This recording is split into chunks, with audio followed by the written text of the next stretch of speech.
Di Cilegon kan nggak aman tuh, terutama umat-umat yang non Muslim gitu, hanya untuk beribadah aja sampai berbelas-belas tahun nggak. Kalau di Lampung gimana tuh? Di Lampung aman nggak? Apa kayak di Cilegon? Ya aman sih. Oh aman. Cuman ngeri-ngeri sedap gitu. Di lingkungan saya itu, di kelurahan saya itu sudah berkali-kali hendak didirikan gereja, cuman selalu ditolak oleh masyarakat. Selalu ditolak. Nabi memerintahkan kepada para sahabat umat Muslim untuk membantu para pemuka agama, para pendeta, termasuk membantu membangun gereja. Soal pertemuan antara Nabi Muhammad dengan umat Kristen Bani Najran. Betul. Bisa diceritain nggak kira-kira seluk-beluk ini ngapain Nabi Muhammad ketemu sama orang Kristen Bani Najran, bahkan sampai katanya ketemuannya di masjidnya Nabi, Masjid Nabawi. Sebentar. Jadi Rasul bertemu dengan teman-teman dari Nasrani. Betul. Di sebuah masjid. Ini kata Pak Ustadz. Waduh, Di saya kontennya. pengen dengar ceritanya. Enggak. Ini kita interogasi. Gimana? Ceritanya gimana?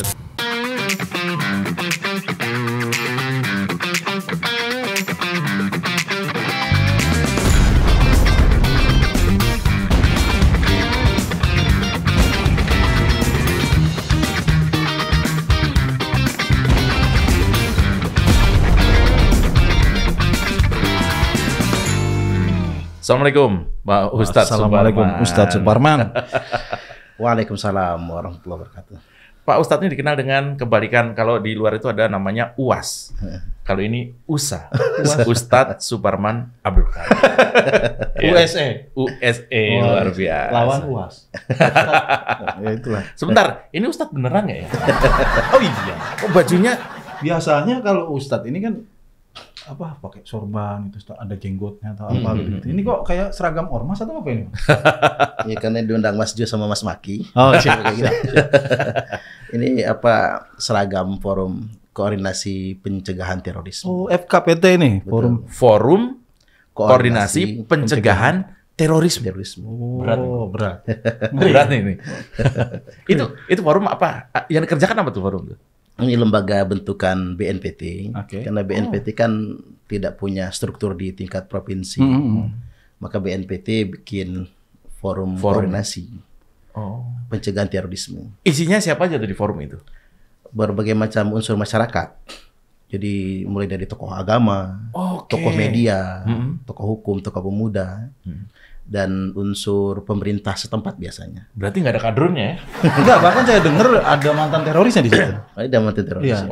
Alumni yang udah tobat. Alma maternya. Alma mater teroris.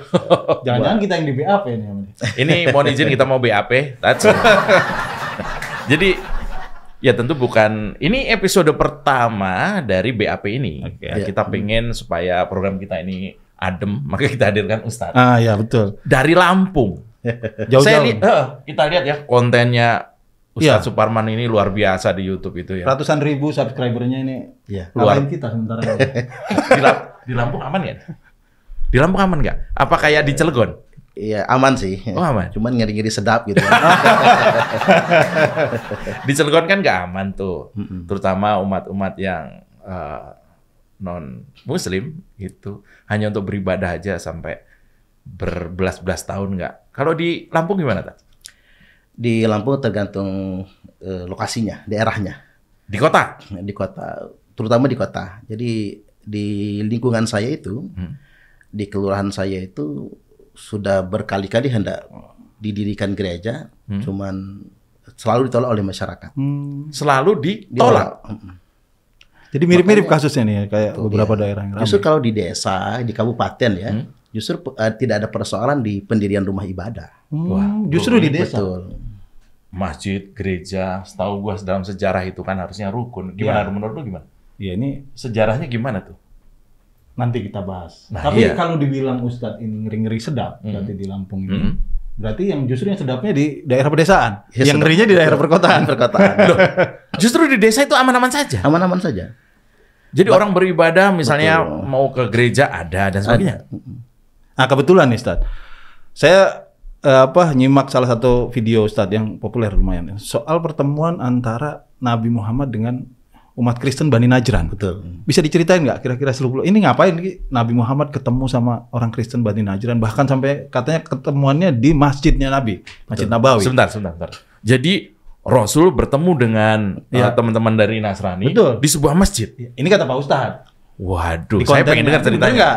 Ini kita interogasi. Gimana? Ceritanya gimana tuh? Itu sebetulnya berangkat dari persoalan mengapa selalu ada persoalan mengenai pendirian gereja misalnya. Selalu ada persoalan. Hari ini umat Kristen, umat Nasrani dihadapkan dengan persoalan mereka ingin Natalan, susah sekali di gereja. Alasannya karena memang mereka nggak punya gereja. Seperti di kajian di Maja misalnya. Maja itu Kecamatan Maja ya. Daerah-daerah Lebak, Rangkas lah. Merangkas. Mereka tidak punya gereja sehingga mereka melakukan perayaan Natal di ruko misalnya. Atau yang terbaru kemarin di Bogor ya. Daerah Bogor. Cilebut ya. Mereka dihadapkan dengan persoalan mereka nggak punya gereja, kemudian mengadakan ibadah Natal di rumah. Nah, mengapa mereka lakukan itu? Karena mereka tidak punya gereja. Mengapa mereka tidak punya gereja? Karena ada persoalan, kendala-kendala ketika mereka hendak mendirikan gereja. Alasan klisenya kan Perizinan. SKB sebagai perizinan dan lain sebagainya. Padahal berbagai macam faktor lingkungan yang tidak mendukung. Nah, sementara ini ada sebagian masyarakat yang berpendapat umat Muslim itu tidak boleh bertetanggaan dengan gereja. Waduh, kok repot ya? Nah, itu persoalannya.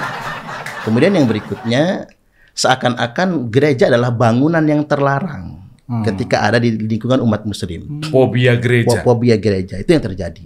Maka kemudian saya mengutip di sana, mengapa kita sangat fobi terhadap gereja? Wong Nabi saja di hari Minggu mendapatkan kunjungan dari 60 orang atau lebih umat Kristen Bani Najran berkunjung kepada Nabi. Kebetulan Nabi kan dalam posisi sebagai kepala negara tentunya, sebagai pimpinan. Dan umat Kristen Bani Najran minta kebaktian karena nggak ada gereja. Nggak ada sama gereja dong di Madinah itu kan. Kok ceritanya sama? Ini cerita 1400 tahun lalu loh. Betul. Karena nggak ada gereja, maka mereka diperkenankan Nabi melakukan kebaktian di masjid dan menghadap ke arah timur. Orang Muslim kan sholatnya ngadap ke arah barat. Maka Kristen Bani Najran beribadah menghadap ke arah timur. Dan para sahabat itu sampai ada yang bereaksi untuk menolaknya. Kemudian Nabi SAW bersabda, "Da'uhum, biarkan mereka. Mereka sedang memuji dan memuliakan Tuhan. Jangan kalian ganggu mereka." Nah, justru dibela sama Nabi. Dan itu Masjid Nabawi. Iya. Masjid suci itu di Masjid Nabawi. Nah, mestinya kemarin ada persoalan seperti di Maja ya, alasannya nggak boleh ibadah di ruko misalnya. Kemudian dilarang di ruko, mestinya di gereja, tapi gereja nggak dapat izin. Bupatinya menyampaikan ke kecamatan sebelah saja. Kalau dia memang pemimpin dan meneladani Nabi, mestinya dia yang cari solusi. Bikinin fasilitas. Betul. Maka saya sebut pinjamkan kantor kecamatan. Iya, betul kan? Kalau berkaca dari sejarah Nabi itu tadi, harusnya ya di kecamatan lah, karena itu kantor. Nabi aja mencontohkan kayak begitu. Jadi Rasul itu seperti itu kelembutannya. Betul. Jadi yang orang-orang yang kayak misalnya di Cilegon bangun gereja nggak boleh, itu niru siapa? Nah, itu saya juga bingung. Mereka belajar Islam kemana?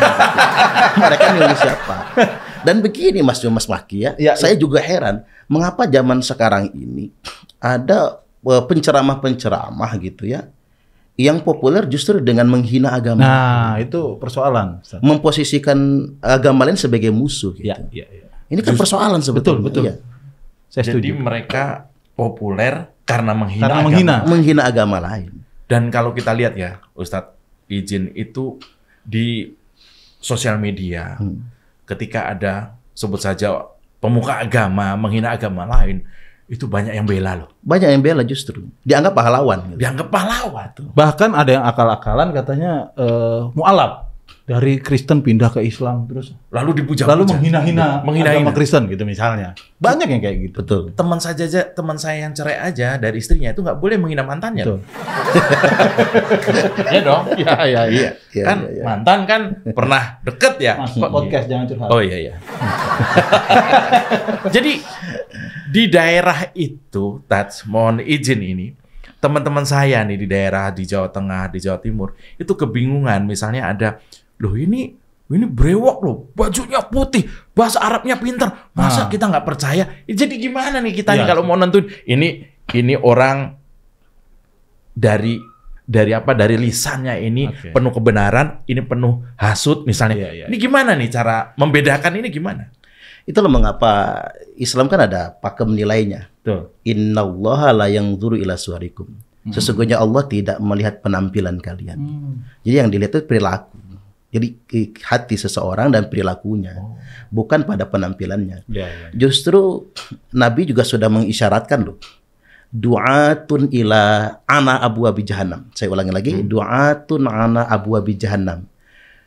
Penyeru-penyeru, pendakwah-pendakwah pintu-pintu jahanam. Ke pintu-pintu jahanam. Pendakwah tapi pintu jahanam. Tapi arahnya ke arah pintu jahanam. Siapa mereka? Pendakwah-pendakwah provokatif.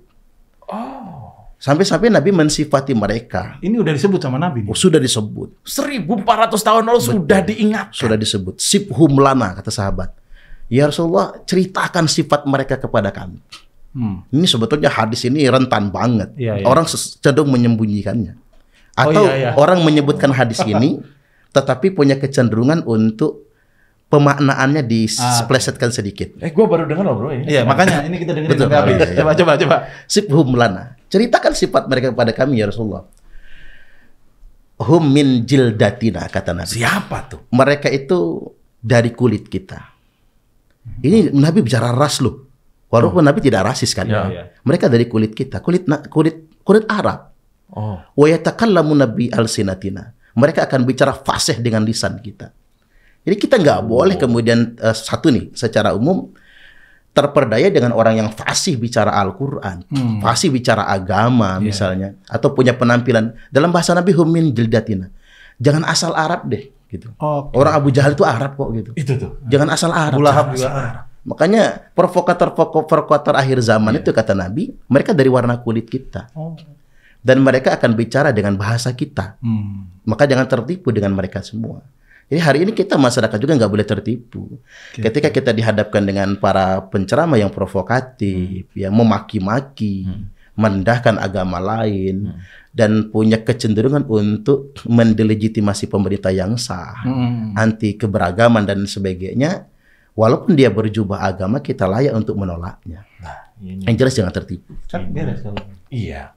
Jadi jangan asal Arab ya. Jangan asal Arab. Jangan asal fasih. Betul. Jangan asal yang pakaiannya ribet-ribet apa gitu. Jangan asal gede ya. Maksudnya bajunya ya. Ya bajunya tuh jangan asal gede gitu kan. Ya karena tertipu dengan penampilan dulu kan. Khawarij itu kan penampilannya luar biasa. Oh iya betul. Itu hadis-hadis sahih kan qatul lihyah. Ciri-ciri Khawarij itu apa ya? Saya ingin nyebutin jangan ciri Khawarij lah. Ciri orang-orang yang dulu tergabung Khawarij. Dzul Khuwaisirah, Abdurrahman bin Muljam, disebutkan dalam banyak hadis sahih itu qatul lihyah. Sampai janggutnya lebat sekali. Jadi maksud saya jangan asal janggut. Janggut di satu sisi sunnah, betul ya. Betul. Nabi menyukainya. Tapi apakah orang yang berjanggut itu pasti bertakwa, itu masalah. Klaim itu bermasalah. Betul. Kemudian itu simain baina ainai, menghitam di antara kedua matanya. Jadi sampai kafalan saking rajinnya sujud. Walaupun Mas Jo gampang bikin hitam itu. Kemarin saya kejedot hitam juga.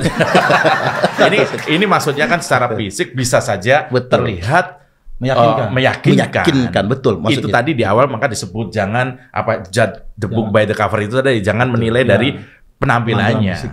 Makanya tadi kan di awal kita tanya, Ustadz bukan nih, kok bajunya nggak kayak itu, nggak kayak yang itu kan gitu kan.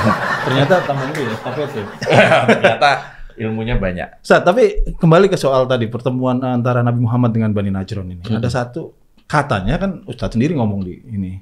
Mas Jo saya ceritain nggak percaya, makanya ini saya tanya sendiri sama Ustadz. Katanya sempat ada perjanjian antara Nabi Muhammad dengan kelompok Kristen Bani Najron itu. Dan kalau dilihat dari kacamata sekarang ini agak kontroversial sebetulnya. Bisa diceritain soal perjanjian itu? Betul. Ada di saat pertemuan itu ya. Dokumen perjanjian antara Nabi dan Kristen Bani Najron yang kemudian jadi perdebatan. Walaupun saya sederhana, perdebatan itu juga tidak mendasar. Karena semua adalah analisa. Bahwasanya perjanjian itu ada, itu fakta. Dan itu merupakan sejarah. Dan poin penting dari perjanjian tersebut adalah komitmen Nabi untuk melindungi umat Kristen Bani Najran. Melindungi. Ketika Islam dianggap ancaman gitu, Oke. karena mayoritas mungkin karena banyak, maka Nabi memberikan satu garansi, kami akan menjamin keamanan dan keselamatan. Dan yang kedua, dan ini yang terpenting, Nabi memerintahkan kepada para sahabat, umat muslim, untuk membantu para pemuka agama, para pendeta, termasuk membantu membangun gereja. Nah, ini bukan memusuhi orang yang mau bangun gereja. Bukan malah Membantu. bukan. ngancurin gereja gitu. Tapi kayaknya cerita ini kurang populer. Selama ini maksudnya disebut, Iya. kok ini kok nggak ada. Ini beneran nggak sih cerita beneran? nggak Ini sih? betulan ya. Ini siapa gerangan yang menutupi cerita ini? Enggak, gitu? kenapa Jadi, kurang populer? Iya. kok saya melihat indah banget ya. Islam ketika waktu itu ya Rasul menghandle quote dengan baik soal toleransi ini Iya, ya. iya. Betul. Melindungi. Atau mungkin ini juga dampak dari polarisasi politik perang salib ya. Oh saat itu ya. Jadi ada kebencian secara berkepanjangan terhadap umat Kristen gitu, atau sebaliknya gitu. Ya, karena perang itu tadi. Karena itu tadi akhirnya sesuatu yang mendukung ke arah kerjasama, persamaan, persaudaraan itu coba dihindari. Iya. Coba kita sederhanakan begini. Mengapa kita rame-rame? Karena kita malu kan. Setiap mau Natal tuh rame ini tentang fatwa haram mengucapkan selamat Natal. Yang saya bikin malu tuh begini. Yang Natalan siapa, yang geger siapa? Kok yang geger Iya, umat muslim yang nggak Natalan malah geger gitu. Iya, ribut Ustadz-ustadz yang nggak ikut Natalan kok malah geger gitu. Kadang-kadang ustadz-ustadz ini malah lebih heboh waktu Natalan daripada waktu Lebaran. Waktu Lebaran Idul Fitri. Iya benar. Waktu Lebaran saya, Mengucapkan selamat. iya. Tapi giliran Natal sibuk luar biasa. Iya. Betul. Tapi kalau nah ini menarik kebetulan masuk ke situ Ustaz. Sebetulnya kalau Ustaz sendiri memandang hukum kita mengucapkan selamat Natal ke orang, kita punya teman yang non muslim misalnya gitu. Itu gimana sih? Itu kan sebetulnya bukan perkara yang harus dihukumi. Menarik. Bukan perkara yang harus dihukumi halal atau haramnya. Bukan perkara yang harus dihukumi boleh atau tidaknya. Jadi masalah ketika itu dihukumi. Ini yang jadi masalah. Makanya Nabi bahasa sederhananya sebel banget gitu. Iya. Dengan orang-orang yang dikit-dikit bicara hukum. Oke. Bicara hukum, lalu kemudian memvonis haram. Ini menjadi persoalan sebetulnya. Ini kan semua sebetulnya persoalan yang mubah-mubah saja. Iya. Kok saya itu tadi itu menarik banget tuh. Kan Rasul tuh kesel ya ibaratnya nggak seneng sama orang yang sedikit bicara hukum gitu ya. Betul. Kok saya lihatnya Rasul itu ya sosoknya tuh santai banget ya. Betul. Udah santai aja sih gitu ya ibaratnya gitu ya. Betul. Kan cuma ngucapin selamat Natal. Ngasih duit juga enggak kan apalagi suruh nyumbang ya. Suruh ngucapin aja nggak mau. Pernah Nabi santai banget tuh. Iya kan? Sama orang Yahudi, Assalamualaikum ya Muhammad. Kan bukan Assalamualaikum, Assalamualaikum. Mengejek ini. Iya, ini kebinasaan atasmu wahai Muhammad. Yang reaktif kan Aisyah malahan. Marah dia. Kata Nabi santai aja, gek, kan gitu. Santai aja gitu. Ngapain kamu marah gitu ya? Dia mendoakan saya binasa sebagainya. Ngapa kamu marah? Jadi kadang-kadang Nabi itu santai sebagaimana santainya Gus Dur gitu. Ya. Ini saya baru kepikiran itu ya seharusnya memang kita relax aja seperti Ini itu. relax aja sebetulnya. Tapi Ustaz, soal tadi, ini menarik. Kalau boleh saya nyimpulin nih supaya bener nggak kesimpulan saya. Kan kalau dalam agama itu ada fikih, ada tauhid, ada macam-macam. Artinya Ustaz tadi ingin bilang bahwa tidak semua hal itu harus diurusin sama fikih gitu. Iya. Betul. Kayak misalnya orang buka hording itu kan nggak mesti hukumnya Betul. halal, ngapain diurusin gitu. Termasuk juga selamat Natal gitu. Betul. Sesuatu yang nggak perlu terlalu dihukumi. Nggak perlu diribetin. Nggak perlu diribetin. Kalau yang lain kan ada KUHP ya. Yang lain kan ada KUHP.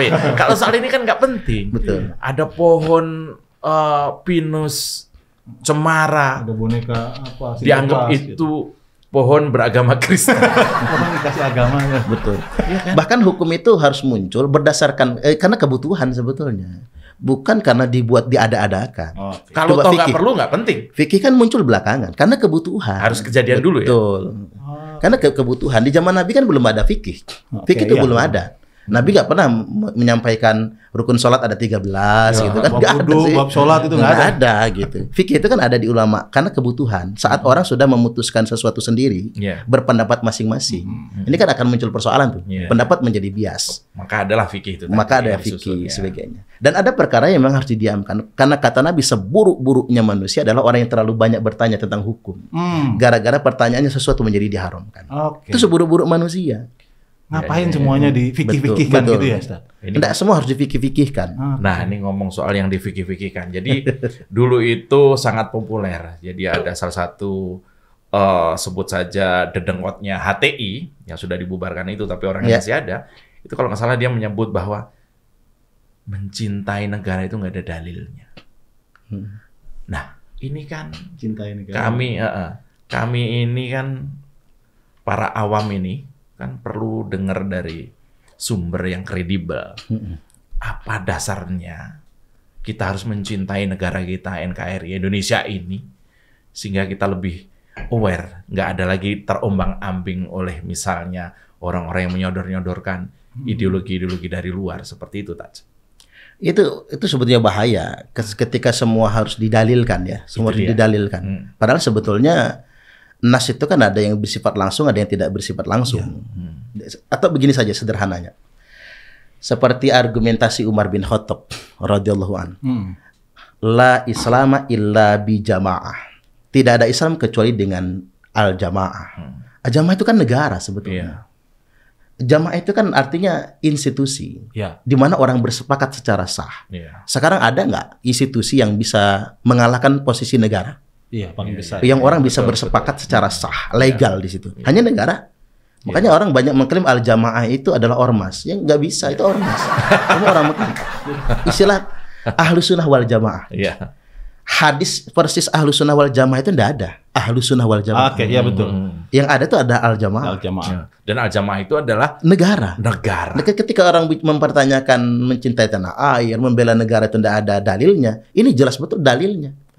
Kata Nabi, ketika umat nanti berpecah belah, berfirqah-firqah, hanya ada satu firqatun najiyah, hanya ada satu kelompok yang selamat. Aliran yang selamat tuh wahyal jamaah, yang berpihak kepada negara. Lagi pula kalau logikanya gini, Ustaz, yang saya tahu nih. Iya. Kalau sesuatu itu tidak ada hukumnya, mestinya kan boleh. Betul. Artinya kalau dia bilang nasionalisme itu nggak ada dalilnya, ya berarti boleh dong. Betul. Gitu. Kembali ke maslahat nanti. Kan makanya begini. Iya. Ma ahallallahu fi kitabihi fahuwa halalun. Apa saja yang ditegaskan halal dalam kitab Allah maka dihalal. Wa ma haramahu fahuwa haramun. Apa saja yang ditegaskan haram dalam kitab Allah maka diharam. Wa sakata an asya, dan Allah banyak sekali mendiamkan perkara. Jadi perkara yang dipastikan halal, ada perkara yang dipastikan halal, ada perkara yang dipastikan haram, tapi yang paling banyak adalah perkara yang Allah diamkan. Enggak dipastikan halal, enggak dipastikan haram, fahuwa afiyatun. Berarti itu dimaafkan, boleh semua. Urusan manusia itu ya. Dan orang enggak boleh ngotak-ngatik perkara yang didiamkan. Ketika dia mengotak-ngatiknya, maka dia sudah masuk ranah menyekutukan Allah. Saya mau masuk sana dulu, penegasan di sana. Saya ambil contoh misalnya begini. Rokok, maaf ya. Ini kita ngebela yang ngerokok dulu ya. Kayak rokok. Rokok itu kan adalah perkara yang tidak Allah pastikan halal, tidak Allah pastikan haram. Maka kalau orang berani gitu memfatwakan rokok itu haram, dia mengambil ranahnya Allah. Qarinu syirku billah. Sama derajatnya dengan menyekutukan Allah. Menganggap dirinya Tuhan, pemberi hukum. Betul. Sok tahu lo gitu ya kalau bahasa saya. Boleh salaman dulu sebagai perokok. Lu curang lo. Sama tadi itu, semua kok harus didalil ya. Semua harus perkara yang didiamkan, perkara yang mubah-mubah saja. Jadi jangan mempersempit diri dengan sengaja menghukum-hukuminya. Udah dibikin mudah, lu malah bikin malah diribet-ribetin gitu. Saya dapat dua poin besar nih. Yang pertama, dasar kenapa kita harus bersahabat merangkul saudara kita non muslim ya, agama apapun. Yang pertama, yang kedua adalah dasar kita mencintai negara. Tapi saya perlu satu lagi yang urgent menurut saya. Apa dasarnya kita harus taat menghormati pemerintah yang sah? Nah itu yang lebih detail sebetulnya ya. La islama illa bi jamaah, tidak ada Islam kecuali dengan negara. Tadi itu. Walaupun bukan negara Islam ya. Karena Nabi tidak pernah mendirikan negara agama. Enggak pernah. Tidak pernah. Nah itu Madinah. Betul. Itu bukan negara agama. Terus apa? Nanti bisa ditanyakan ulang nanti. Saya selesaikan dulu. Oke. Ini menarik. Tidak ada Islam kecuali dengan negara. Wala jama'ata illa bi imarah. Tidak ada negara kecuali dengan pemerintahan yang sah.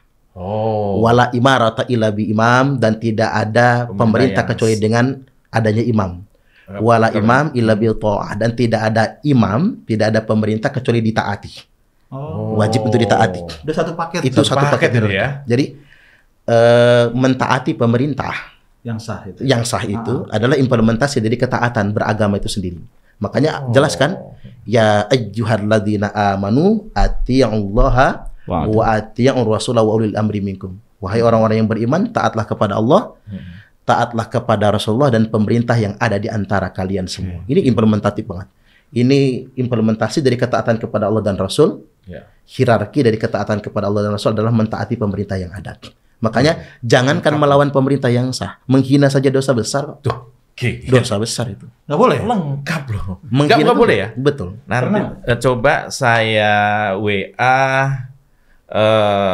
siapa itu? Babe Aldo. WA apa dulu nih? Oh iya, tanya kabar lah. Pak Ustadz Suparman, ini berapa hari lagi udah masuk tahun 2023 dan Indonesia setahun kemudian akan menggelar hajatan yang luar biasa, menyita waktu banyak, termasuk waktunya Ustadz juga. Yaitu Pilpres, masuk tahun politik, Taj.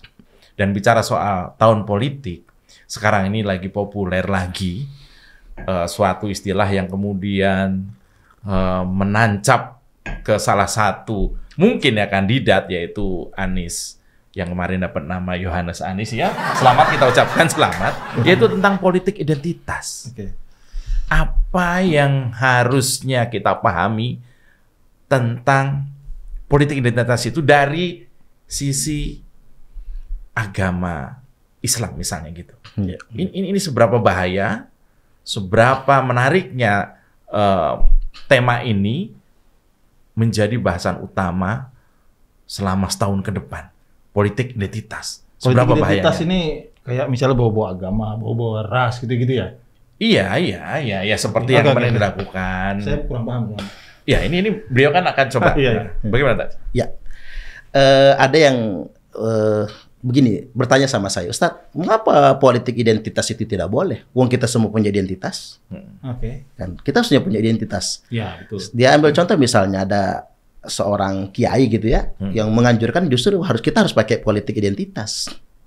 Karena kita harus menunjukkan identitas kemusliman kita. Nah, ini ada yang gagal paham dengan proses itu, dengan pemahaman itu. Yang barusan disampaikan itu salah. Itu salah, itu gagal paham. Saya ambil contoh begini, biar sederhana kita memikirkannya begini. Ketika orang berkata, pilihlah saya karena saya Islam, itu politik identitas dan itu menyesatkan. Itu kamuflase. Dia sedang bertopeng sebetulnya. Kenapa? Dia sedang bertopeng karena dia menjadikan Islam sebagai topengnya, menjadikan Islam sebagai alatnya. Pilihlah saya, misalnya saya ambil contoh misalnya, pilihlah saya karena saya adalah satu-satunya pemimpin yang bersuku Jawa. Yang bukan Jawa, bukan Jawa jangan dipilih. Itu politik identitas loh. Dan itu berbahaya, itu menghancurkan. Itu mengadu domba sebetulnya. Nggak ada masalah dia sebagai orang Jawa. Nggak ada masalah dia sebagai orang Minang misalnya. Nggak ada masalah. Nggak ada masalah dia sebagai orang Lampung. Ketika dia mengatakan begini, saya calon gubernur misalnya. Saya bersuku Lampung. Pilihlah saya karena saya orang Lampung. Itu masalah loh. Itu politik identitas. Seharusnya pilihlah saya karena saya bisa memperlebar jalan, punya ide tentang ekonomi. Itu ya harusnya gagasannya kan? Betul, gagasannya. Makanya saya punya argumentasi begini. Politik identitas versus politik integritas. Mestinya orang kan yang dikedepankan integritas bukan identitas. Itu yang terpenting. Programnya apa? Ini pemimpin yang baik loh, pemimpin yang berintegritas. Itulah sejatinya Islam kan. Karena kan sifat Nabi pertama itu kan sidik. Kejujuran, integritas sebetulnya. Itu yang terpenting. Trust ya. Kan sangat memalukan ketika orang pilihlah saya, umpama nih ya. Saya bahasanya begitu-gitu aja. Pilihlah saya karena saya adalah calon pemimpin yang benar-benar membela Islam. Karena sudah ikut aksi bela ini, bela itu, bela-bela dan bla bla bla bla itu ya. Karena sudah merasa begitu, pilihlah saya. Nah, itu politik identitas. Mestinya bukan itu yang dia tunjukkan. Dan itu berbahaya. Dan itu sangat berbahaya. Atau gini, itu kan pilihlah saya. Atau gini, jangan pilih dia karena dia sukunya atau rasnya atau agamanya dan lain sebagainya. Itu sangat berbahaya. Tapi kalau dari karena ini Ustadz yang saya tanya kemudian dari sisi keislaman. Katakanlah begini, kita tidak boleh bilang saya mau nyalon, tolong pilih saya karena saya Islam. Yang dia calon satu lagi bukan Islam. Sebetulnya kalau orang Islam sendiri, boleh nggak sih Ustadz kita memilih pemimpin yang non-Muslim? Karena ini kan pernah sempat jadi perdebatan ketika di Pilkada DKI Jakarta 2017. Keras sekali ini perdebatan. Atau bahasanya ini, boleh nggak nih, saya Muslim nih, saya memilih pemimpin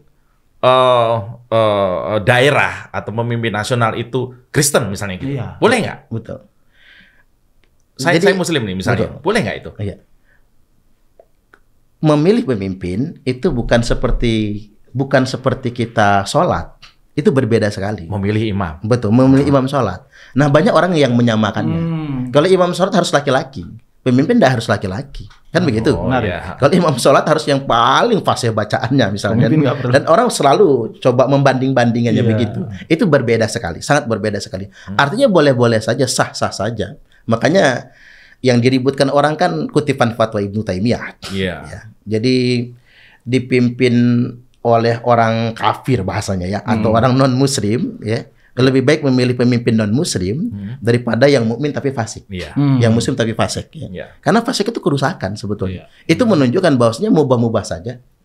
Makanya kemudian ketika Nabi hijrah ke Abisinia, Ya. mengapa Nabi tidak pernah berpikir untuk menetap di Abisinia?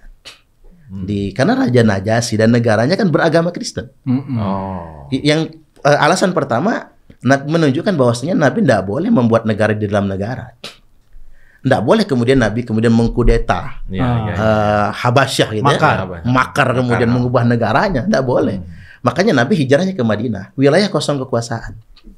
Tidak ada negara di Madinah itu. Adanya kabilah-kabilah. Adanya suku-suku. Nah, kembali lagi ke pertanyaan tadi. Boleh-boleh saja. Nabi tidak menghukumi sedikit pun ketika Nabi berlindung kepada Raja Najasyi yang beragama Kristen.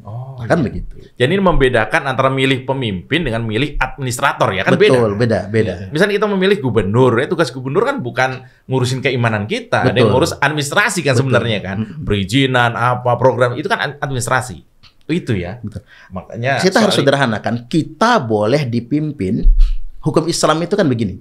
Hukum itu tidak boleh sektoral. Dia harus berlaku umum. Maksudnya gimana nih, Ustaz? Dia harus bersifat universal. Untuk semua orang. Nggak terlalu Nggak boleh mikro. kita mengatakan begini. Kalau di sini kita boleh dipimpin oleh non Muslim. Kalau di sana, Tapi kalau di sini harus pemimpinnya Muslim. Itu bukan hukum. ya, Itu jadi- adalah pendapat. harus Itu adalah universal, perspektif. Itu adalah gagasan. Sama kayak begini nih. Kalau di Bali gubernurnya harus Hindu, harus Hindu. Nah, Kalau di NTT gubernurnya harus Kristen. Iya, iya, iya. Misalnya kemudian kalau di Jawa Barat gubernurnya harus Islam gitu. Islam misalnya. Itu kan gagasan. Itu hanya aspirasi. Iya. Itu bukan hukum fikih gitu. Iya, betul. Nggak boleh dihukumi sedemikian Iya. rupa. ya, ya, ya, ya. Kita boleh dipimpin oleh siapapun. Makanya begini, ada sekelompok XJI gitu ya, dikumpulkan. Jamaah Islamiyah. Iya, saya berceramah di hadapan mereka tentang kesetiaan pada pemerintah yang sah dan bela negara. Wow. Lalu mereka mempertanyakan, iyalah kalau di Indonesia Ustadz katanya, presidennya Muslim. Gimana nanti kalau kita dipresideni oleh non Muslim? Gitu. Ahok lah katanya. Apa Waktu kita itu ya? harus setia dengan pemerintah katanya? Sampai segitunya kan? Oh, iya, Dia iya, bertanya. Saya jawab begini, kalau Bapak jadi warga negara Amerika, kebetulan Bapak Muslim nih, presidennya non Muslim kan sebagainya, tetap wajib setia kepada presidennya, pemerintahnya. Pemerintah. Kemudian di Thailand misalnya, mengapa di Thailand Selatan itu mau merdeka? Karena mereka tidak mau dipimpin oleh raja Thailand yang non-Muslim. Iya, iya, iya. Mengapa di Filipina mereka ingin merdeka? Karena mereka Poso. Filipina Selatan ya, Oh, Filipina. Moro, Moro, sorry. MLF Moro. Ya. Karena mereka tidak mau dipresideni oleh presiden Filipina yang non-Muslim, non-Muslim. Padahal kesetiaan kepada pemimpin itu Muslim maupun non-Muslim, dia wajib setia kepada pemerintah yang ada. Dan mereka bertempur Betul. sampai sekarang nggak kelar-kelar ya. Luar Ustaz, biasa. Tadi menarik ini soal Madinah. Saya kelupaan. Tadi kan Ya, Ustaz bilang, betul. tanya lagi. Nah, ya tanya lagi. Madinah bukan apa negara agama. Bukan negara agama. Bukan negara Islam, apalagi negara agama. Maksudnya gimana, Ustaz? Itu kan bukannya ada hukum yang ditentukan oleh Nabi di situ. Betul. Yang pertama ingin saya tegaskan, negara Madinah adalah didirikan bukan di atas negara yang sudah ada. Oke. Jadi hukum asalnya Kosong. mendirikan negara di atas negara yang sudah ada itu tidak boleh sama Nggak sekali. boleh. Buktinya Nabi tidak di Abisinia, tapi Nabi memilih Madinah. Karena masyarakat Arab adalah masyarakat tanpa negara, yang adalah kabilah-kabilah. Itulah mengapa kalau ada orang terbunuh di suku ini yang membunuh suku sebelah, maka kisos. Karena kalau tidak terjadi kisos, kalau tidak ada kisos, maka perang suku nantinya. Karena memang nggak ada negara. Oh, itu ya dasarnya kisos itu. Betul, itu dasarnya kisos. Makanya Nabi mendirikan negara di Madinah, negara pertama yang sebelumnya belum ada negara, dan Nabi tidak melabeli negara itu sebagai negara agama, tapi Nabi negara kesepakatan. Bendera itu benar nggak ya? Gimana? Waktu zaman ketika Nabi Katanya ada bendera perang. katanya ada bendera. Panji Nabi itu warna hitam, warna. Kita ke negara dulu. Oke, negara dulu. Madinah. Negara Madinah. Madinah itu negara kesepakatan. Iya. Makanya NKRI itu nyontohnya kepada Madinah. Oh, Prosesnya piagam sama Madinah. nih. Prosesnya sama. Dan Nabi bersepakat dengan berbagai suku dan ada umat Yahudi, umat Kristen di sana. Ya karena memang posisi Nabi di kekuatan mayoritas ya. Iya. Maka kemudian beliau menjadi pemimpin dan kemudian Nabi menyepakati bersama mereka undang-undang, konstitusi. Dan bukan Al-Qur'an kan? Oh, iya, Jadi konstitusi Nabi itu Sahifatul Madinah, piagam Madinah. Ada pasal-pasalnya dan sebagainya kan. Piagam Madinah. Loh, mengapa bukan Al-Qur'an? Ya karena konstitusi itu kan kesepakatan.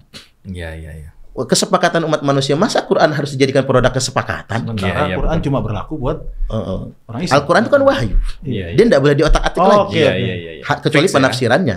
Nah kalau dia jadi konstitusi, jadi undang-undang, ya bisa diamandemen. Bahaya dong. Masa Al-Quran Bahaya juga kan. Kalau Quran kemudian kita amandemen misalnya kan, itu kan akan bahaya banget. Iya, Jadi, masa kita amandemen Al-Quran minta 3 Ayat periode? sekian sampai ayat sekian ini pernah diamandemen nggak dipakai. Masa bisa gitu? Enggak. Maka itulah ada piagam Madinah. piagam waktu Madinah. itu. Makanya Nabi tidak pernah melabeli negara Islam apapun, tidak. Oke. Itu negara pada Madinah. umumnya. Makanya jemputnya cuma ya Madinah aja. Termasuk juga tidak ada keistimewaan untuk orang, misalnya katakan untuk orang Muslim di Madinah gitu. Nggak ada juga.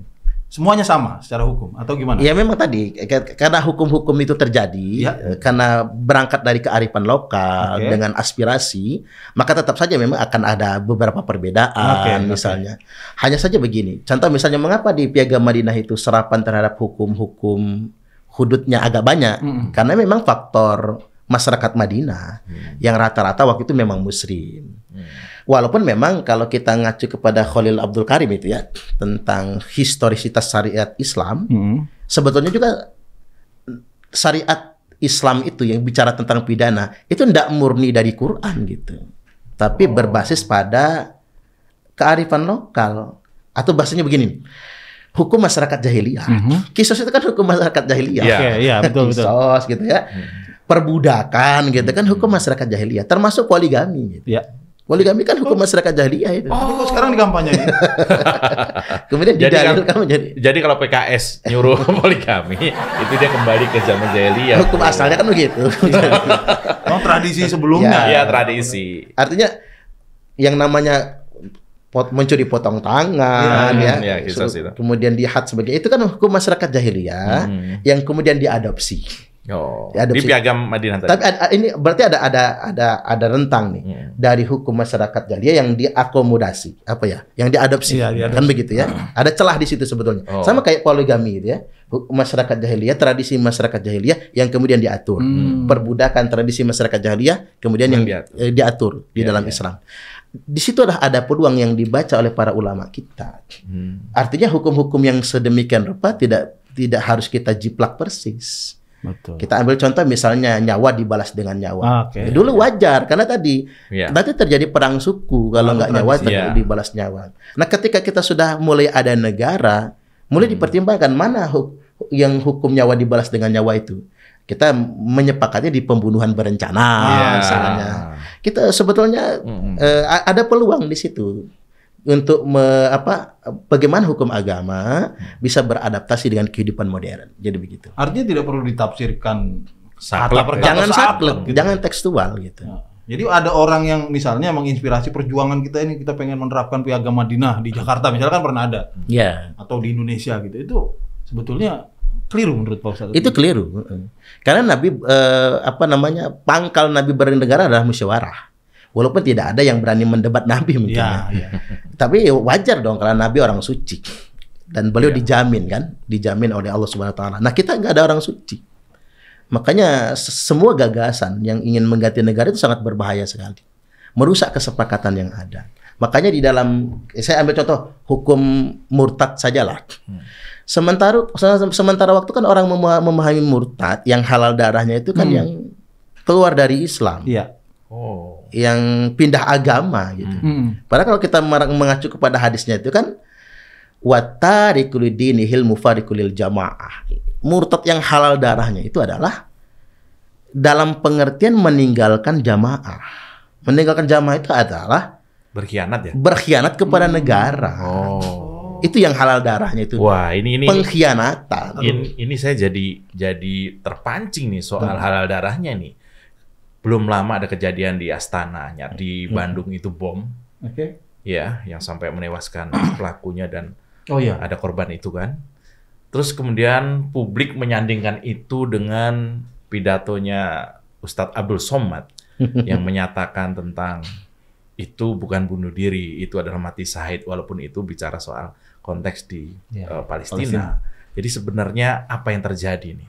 Jangan sampai kemudian masyarakat kita jadi menghalalkan segala cara kalau bunuh diri itu hadiahnya adalah check-in dengan 72 bidadari itu. Ya, ini ya ini memaknainya bagaimana? Apakah benar seperti itu? Ya. Itu masalah mendasar di ceramah UAS sebetulnya. Ya. UAS semestinya lebih bijaksana dan berani bertanggung jawab dan minta maaf terhadap apa kalimat yang dikeluarkan. Apa yang dikeluarkan. Oke, kita pahami dia manusia biasa. Dia bisa salah.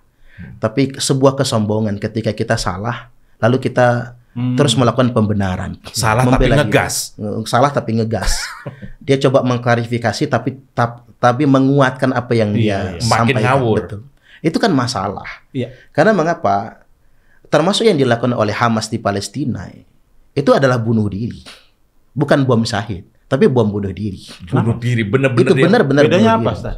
Karena begini, sifat bunuh diri itu adalah senjata yang aktif di dalam penguasaan kita. Itu bunuh diri. Nah, terjadi di perang Uhud misalnya. Jadi kan selalu kutipannya perang Uhud. Iya. Terjadi di perang Uhud, kasus pertama adalah ketika pasukan Nabi kalah jumlah dari ke pasukan Quraisy. Posisi terjepit lah ya. Bukan kalah jumlah, kalah strategi dan kalah perang. Ketika dalam posisi terjepit, maka ketika dia masuk ke kerumunan pasukan musuh, logikanya pasti mati. Iya. Logikanya pasti mati. Kemudian dia masuk untuk sedikit banyak melemahkan pertahanan musuh. Nah itu dalilnya. Tapi yang membunuh dia sehingganya dia mati itu bukan senjatanya sendiri. Tapi senjata musuh sebetulnya. Yang tadi ya, untuk membedakan penguasaan tadi. Betul, sama kayak bambu runcing.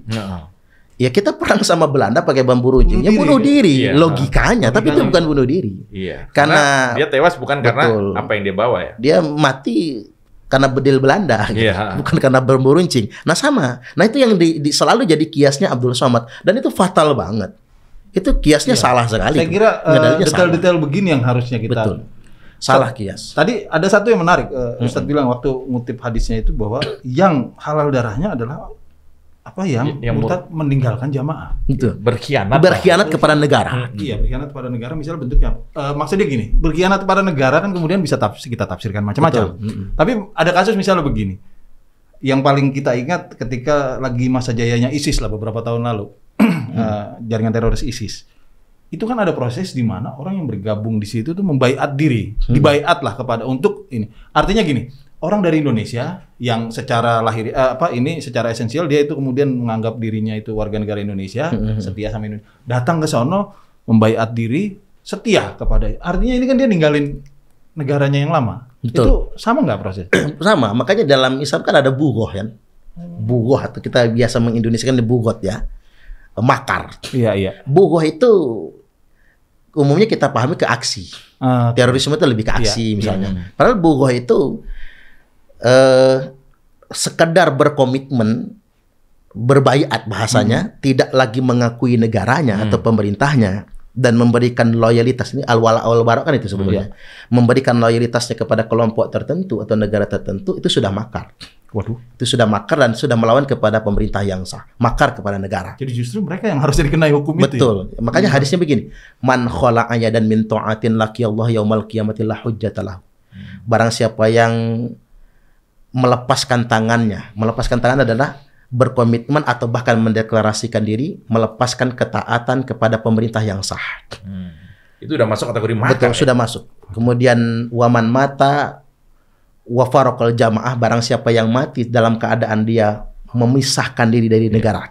Atau begini, man kharaja minat tha'ah, barang siapa yang keluar dari ketaatan kepada pemerintah yang sah, wa faraqal jamaah, lalu dia berkhianat kepada negara, famata lalu dia mati mata mitatan jahiliyah, maka matinya mati jahiliyah. Ini juga bisa jadi dasar kita mencintai negara loh. Betul, Dari bisa, itu. betul. Iya kan? Bro, sebentar. Ini dari tadi kontennya berbahaya loh. Maksudnya bahaya nggak? Iya, maksudnya seorang ustadz dari Lampung masih muda. Ini kok berani ngambil resiko bicara-bicara seperti ini? Kira-kira takut nggak, Tat? Ini kan banyak kalau di ini saya masih percaya bahwa orang-orang moderat, Muslim moderat itu mayoritas. Tapi yang berisik ini kan yang kadang yang bilang Natal nggak boleh, ini ucap selamat ini nggak boleh, banter jaga gereja. Sebenarnya nggak banyak. Iya, tapi berisik. Ustadz sendiri pernah ngerasain diserang nggak? Diganggu gitu loh. Waduh, nyalinya luar biasa. Iya, nyalinya. Iya. Ancaman sering sekali. Oh, dengerin tuh. Saya itu sampai pernah itu ada ribuan dalam satu waktu itu WhatsApp masuk. Waduh. Dari ratusan nomor.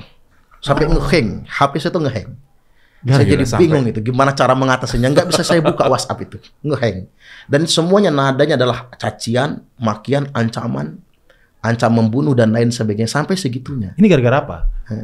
Ada ya konten-konten saya itu. Oh, karena konten di YouTube. Betul, atau konten di YouTube. Tapi kalau ceramah misalnya di masjid atau di tempat lain pernah nggak diberhentiin atau diapa atau atau digerebek? Apa istilahnya? Diberhentiin atau apa? Betul. Diprotes ya. Diprotes sering. Misalnya saya contoh sederhana misalnya. Saya pernah khutbah misalnya tentang bendera hitam palsu. Oh iya, ya, yang bendera hitam palsu itu ya. Panji Rasulullah betul, itu. Ya. Yang bendera hitam sekarang itu adalah teridentifikasi sebagai kelompok bendera hitam palsu yang diwanti-wanti oleh Imam Ali jangan ikut-ikutan mereka. Saya turun mimbar itu khutbah Jumat itu memang. Turun mimbar saya ditunjuk-tunjuknya. Tunjuk-tunjuk marah-marah. Tapi saya kalem saja. Padahal itu pegawai negeri sipil, aparatur sipil negara itu yang nunjuk-nunjuk saya itu ya. Waduh. Wah, repot tuh. saya kemudian setelah dia puas nunjuk-nunjuk, Pak, kata saya, turunin dulu tunjuknya itu. Nanti tak doain busuk Bapak kualat kata. Kayak saya habis khutbah Jumat dan habis ngimami sholat Jumat kata saya. Seorang imam saja tidak lepas dari itu tadi ya. Betul. Tapi dia tetap jadi makmum tuh. Iya tetap. Itu jadi makmum nunggu salam aja tuh kayaknya. Tapi habis itu saya nggak dijadwal lagi. Habis itu selesai ya, udah nggak diajak lagi. Betul. Kemudian ada lagi kayak contoh sederhana nih. Ada ya jamaah yang tanya, Ustadz, apa hukumnya belanja di toko non-muslim? Apakah kita wajib belanja di toko muslim? Loh, sekali lagi saya katakan, jangan bertanya hukum, kata saya. Bapak sudah berlebih-lebihan. Itu nggak perlu dihukum. Tadi itu bagus banget tuh. Yang benar itu, belanjalah di warung tetangga, bukan agama loh. Iya. Ya kan etis banget kan, kalau kita belanja di warung tetangga. Masa kita belanjanya jauh, tetangga kita langkahi, besok nggak ditegur sama tetangga kita. Itu padahal yang benar. belanjanya sama ya. Maksudnya dia sedang mengarahkan jamaah agar belanja di toko muslim tertentu yang kemarin bangkrut tuh. Yang bermasalah itu. Ya ini udah politik identitas sih sebenarnya. Identitas sebetulnya. Ini apa nih? Bisnis identitas. Bisnis identitas. Bisnis identitas. Franchise identitas. Kapitalisasi agama. Iya. Karena memang kemudian kalau kita lari ke jalur bisnis banyak yang seperti itu. Makanya dalam politik pun nggak heran saya kalau kemudian ada politik identitas. Karena apa-apa yang dibumbui dengan syariah itu kemudian menjadi laris gara-gara itu kan. Padahal barangnya sama. Dan saya rata-rata sementara waktu ini Mas Maki sebatas tidak dilanjutkan kajiannya saja. Yang lebih banyak ya tidak dilanjutkan. Tapi ya saya santai saja. Kalau orang nanya ke Ustadz Ustadz ini ngelawan, saya nggak ngelawan karena orang ngelawan tuh pasti ada lawannya. Sejago apapun preman pasti ada lawan kan? Iya. Nggak ngelawan, cuman nggak takut katanya. Itu beda. Nggak takut. Ya jangan sampai berhenti lah. Kalau saya disebut ngelawan, saya nanti nantang. Tapi kalau takut, ngapain harus takut? Ini kebenaran loh. Ini nurani sebetulnya. Itu yang jadi persoalan. Walaupun saya sekali yang reaksi agak fatal tuh sekali. Lagi ceramah, hampir hampir mukul saya. Duh, fisik. Wah. Walaupun saya nggak publish itu. Saya nggak publish karena ada beberapa hal yang perlu saya jaga. Nggak ada persoalan hukum, nggak ada. Setelah itu ada persoalan hukum, nggak ada. Nggak ada karena 7 langkah kira-kira dia mau sampai saya ada yang nyikat lehernya. Langsung nyikat lehernya. Waduh, sampai perjuangan untuk memberitakan hal tentang kebenaran sampai seperti itu. Iya, keamanan fisiknya juga sempat Bahkan ini terkait dengan kelompok yang terafiliasi JAD dan JI sebetulnya. Dan FPI ya. Iya, iya. Kemudian ada yang terafiliasi dengan Khilafatul Muslimin, kejadian juga. Tuh, sama lagi. Tentang Baraja itu kan. Khalifah Paulus itu bereaksi. Mereka mengatakan Ustadz nggak boleh lagi ngisi di sini. Sampai segitunya. Bahkan begitu sholat Isya, kan kajiannya dari maghrib sampai Isya tuh. Begitu sholat Isya, mereka sudah berbaris di belakang saya. Baris itu kayak nge-move gitu ya. Melototin saya. Ancaman itu ya. Ancaman. Sedangkan saya tuh waktu itu cuman bawa asisten 1 orang gitu. Asisten saya itu udah siap. Tidak terjadi ini, fisik nggak ya? Nggak ada. Padahal saya tuh konten saya itu walaupun tajam menurut saya, tapi semuanya berdalil loh. Iya, betul. Meskipun tajam, berdalil, ada dasarnya dan benar. Iya. Betul. Akhirnya saya tawarkan dialog langsung ya, dialog langsung sama khalifahnya itu. Belum sempat dialog langsung, khalifahnya langsung ditangkap Polda Metro Jaya. ini mungkin sedikit ya closing statement-nya. Oh iya. Gini Pak Ustadz, apa yang kira-kira bisa disampaikan oleh Pak Ustadz kepada penonton Main TV khususnya podcast kita ini terkait dengan memilah informasi yang benar tentang dalil-dalil, apalagi terkait dengan tahun politik ini, kira apa yang disampaikan? Yang pertama perlu saya sampaikan bahwasanya tidak semua orang yang bicara agama itu sesuai dengan maunya Tuhan. Oh, ini sesuai maunya Tuhan. Siapapun dia, semua orang bicara agama adalah penafsiran dia tentang agama. Hanya Nabi yang tergaransi. Wa ma yantiqu 'anil hawa. Kalau berbicara tidak berdasarkan hawa nafsu. Hanya Nabi. Hanya Nabi. Jadi siapapun orang siapapun orang yang bicara agama kita boleh menyaringnya dan kita boleh menimbangnya. Dan ini rambu-rambunya buat kita. Ketika orang beragama tapi mengarah, walaupun dia pakai dalil, ya, tapi mengarah kepada melawan negara atau mendelegitimasi pemerintah yang sah, wajib kita tolak. Karena sebetulnya tidak ada satupun dalil, nggak ketemu satupun dalil yang membolehkan kita melawan negara. Nggak ada satupun. Betul, nggak ada satupun dalil. Ini tergaransi, nggak ada satupun dalil yang membolehkan kita melawan negara dan pemerintah yang sah. Bahkan menghina pun tidak boleh. Kemudian yang kedua, rambu-rambu buat kita ketika orang bicara agama dan cenderung provokatif, merusak kebersamaan dan kedamaian, itu adalah kebatilan. Itu adalah kerusakan. Karena sifat agama tidak begitu. Agama itu rahmatan lil alamin. Bahkan Nabi menegaskan innallaha jamilun yuhibbul jamal. Sesungguhnya Allah itu indah dan Allah suka yang indah-indah. Jadi tidak suka yang arogan, yang merasa paling benar. Hanya saja begini, karena media sosial itu dipenuhi dengan konten-konten caci maki, mengatasnamakan agama. Ya tadi kebohongan yang disampaikan berulang-ulang, caci maki yang disampaikan berulang-ulang akan diterima sebagai sebuah kebenaran. Ini resiko zaman post-truth kan? Iya. Mengapa saya setuju dengan Gus Mus, guru bangsa kita ya. Kalau yang waras ngalah, sengetian nanti yang menjajah, yang menguasai. Karena orang awam tuh begini. Siapa yang lebih vokal, siapa yang lebih ngotot, itulah yang paling benar. Dianggap lebih benar. Betul. Nah ini makanya tadi yang kayak gitu kan ngotot-ngotot semua, ngotot vokal semua, ngegas terus. Kita ini terlalu moderat, terlalu defend, bertahan.